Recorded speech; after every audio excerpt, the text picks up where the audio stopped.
Salam, rasa bahagia bisa berjumpa melalui renungan harian Toraya, Kamis 21 November 2024. Sobat Rehat, mari siapkan hati kita untuk menyambut firman Tuhan.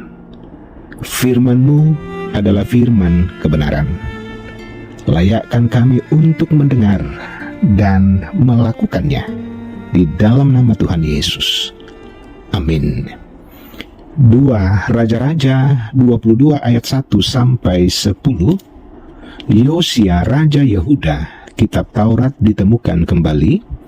Yosia berumur 8 tahun pada waktu ia menjadi raja dan 31 tahun lamanya ia memerintah di Yerusalem.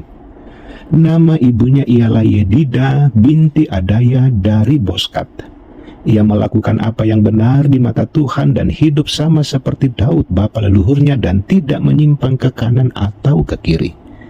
Dalam tahun yang ke-18 zaman Raja Yosia, maka Raja menyuruh Safan bin Asalia bin Mesulam, panitera itu, ke rumah Tuhan, katanya, "Pergilah kepada imam besar Hilkia, suruhlah ia menyerahkan seluruh uang yang telah dibawa ke dalam rumah Tuhan, yang telah dikumpulkan dari pihak rakyat oleh penjaga-penjaga pintu.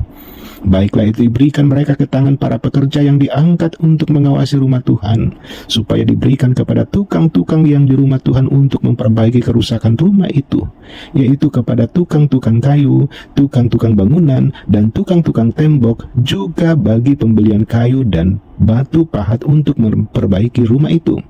Tetapi tidak usahlah mengadakan perhitungan dengan mereka mengenai uang yang diberikan ke tangan mereka, sebab mereka bekerja dengan jujur." Berkatalah imam besar Hilkia kepada Safan panitera itu, "Telah kutemukan kitab Taurat itu di rumah Tuhan." Lalu Hilkia memberikan kitab itu kepada Safan dan Safan terus membacanya. Kemudian Safan panitera itu masuk menghadap raja. Disampaikannya kabar tentang itu kepada raja. "Hamba-hambamu ini telah mengambil seluruh uang yang terdapat di rumah Tuhan dan memberikannya ke tangan para pekerja yang diangkat mengawasi rumah itu." Safan panitera itu memberitahukan juga kepada raja, "Imam Hilkia telah memberikan kitab kepadaku." Lalu Safan membacakannya di depan raja. Amin. Tema Rehat: berkualitas karena melakukan kebenaran. Sobat Rehat, salah satu hal yang cukup sulit kita lakukan dalam hidup ini adalah bertahan dalam kebenaran. Seringkali kebenaran dikalahkan oleh ketakutan, takut dicemooh orang, takut dijauhi, dibenci, dan lain-lain. Seringkali juga ketidakbenaran dilakukan dengan dalih, "Sudah seperti itu sejak dulu." Pertimbangan tersebut menggagalkan cara hidup yang benar. Melalui bacaan ini kita melihat cara hidup Yosia yang diangkat menjadi raja pada saat ia masih berumur 8 tahun dan ia memerintah selama 31 tahun. Selama kepemimpinannya, ia hidup sebagai pemimpin yang benar di mata Tuhan. Sama seperti Daud, ia tidak menyimpang dan menjadi teladan baik. Sekalipun ia lahir dari keluarga yang tidak setia kepada Tuhan.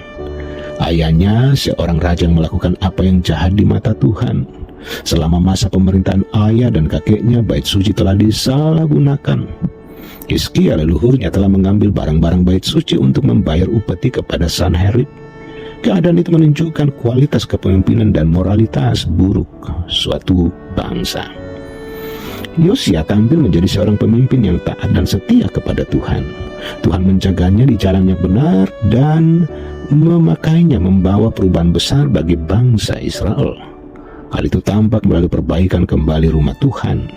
Yosia memiliki semuanya karena ia tekun membaca firman Allah yang membuatnya sebagai pelaku dari kebenaran. Meskipun mewarisi kekacauan, ia tidak menganggapnya sebagai sebuah kebiasaan leluhur. Sobat Rehat, orang percaya memiliki tanggung jawab dan hak istimewa untuk menjalani hidup yang berkualitas menurut firman Allah.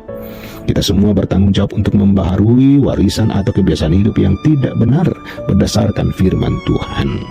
Kualitas kita ditentukan oleh seberapa kuat dan beraninya kita mengupayakan kebenaran. Amin. Mari berdoa. Bapa di sorga, firman-Mu mengajari kami untuk hidup benar, sebagaimana Raja Yosua yang melakukan apa yang benar, bahkan Yosia tidak menyimpang ke kiri dan ke kanan. Kiranya oleh kuat kuasa Roh Kudus, kami pun dimampukan untuk menjadi pelaku-pelaku kebenaran. Di dalam nama Tuhan Yesus Kristus, kami berdoa, dan karena itu, terimalah berkat Tuhan, kasih karunia Yesus Kristus Tuhan kita, menyertai kamu sekalian. Amin. Sobat Rehat, demikian sapaan firman Tuhan. Tuhan Yesus memberkati.